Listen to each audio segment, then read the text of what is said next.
URF world റെക്കോർഡിലേക്ക് കടന്നവർക്കും പുതിയ നഗരസഭാ പ്രതിനിധികൾക്കും അനുമോദനം നൽകി. കരുനാഗപ്പള്ളി വർണ്ണം ചിത്രരേഖ സ്കൂൾ ഓഫ് ആർട്സിന്റെ നേതൃത്വത്തിലായിരുന്നു പരിപാടി.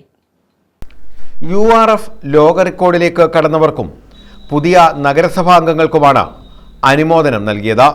വർണ്ണം ചിത്രരേഖ സ്കൂൾ ഓഫ് ആർട്സിന്റെ നേതൃത്വത്തിലായിരുന്നു അനുമോദനം. കരുനാഗപ്പള്ളി വർണ്ണം ചിത്രരേഖ സ്കൂൾ ഓഫ് ആർട്സിന്റെ നേതൃത്വത്തിൽ വേൾഡ് റെക്കോർഡ് നേടിയ 31 പേർക്കും 37 നഗരസഭാംഗങ്ങൾക്കുമാണ് അനുമോദനം നൽകിയത്. വിവിധ വിഷയങ്ങളോട് ബന്ധപ്പെടുത്തിക്കൊണ്ട് വേൾഡ് റെക്കോർഡ് ചെയ്തിട്ടുണ്ട്. മൂക്കുകൊണ്ട്, കാലുകൊണ്ട്, താടി കൊണ്ട്, കൈമുട്ടുകൊണ്ട് നമ്മൾ ചിത്രം വരച്ചു.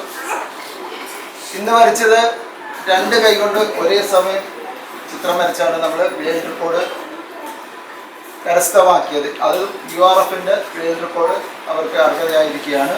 ആ ഒരു സന്തോഷ വാർത്ത ഞാനിപ്പോൾ നിങ്ങളെ അറിയിക്കും. 3 റെക്കോർഡാണ് നമുക്ക് നിലവിൽ അപ്ലൈ ചെയ്തിരിക്കുന്നത്. ഒന്ന് അമേരിക്കൻ വേൾഡ് റെക്കോർഡ്, ഒന്ന് ബ്രിട്ടീഷ് വേൾഡ് റെക്കോർഡ്, ഒന്ന് ഏഷ്യൻ വേൾഡ് റെക്കോർഡ്. കാരണം URFന്റെ പ്രതിനിധി നമ്മളോട് ഇതിൻ്റെ എല്ലാ കാര്യങ്ങൾക്കും ഉണ്ടായിരുന്നു, ഓർഡറിലും എല്ലാം ഉണ്ടായിരുന്നു. അതുകൊണ്ടാണ് നമുക്ക് URFന്റെ വേൾഡ് റെക്കോർഡ് ഇപ്പോൾ പ്രഖ്യാപിക്കേണ്ടി വന്നത്.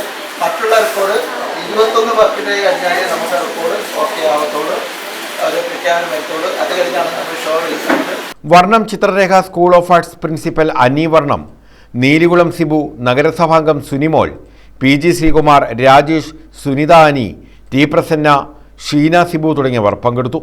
അനശ്വരങ്ങളായ ചിത്രങ്ങൾ സ്വയം വരച്ചും ശിഷ്യന്മാരെ കൊണ്ട് വരപ്പിച്ചും ലോകത്ത് വിസ്മയങ്ങൾ സൃഷ്ടിച്ച ഒരു വലിയ കലാകാരൻ്റെ സ്ഥാപനത്തിൽ വരിക എന്നുള്ളത് അങ്ങേയറ്റം അഭിമാനകരമായി ഈ മുഹൂർത്തത്തിൽ കാണുകയാണ്. News bureau, Karunagappally.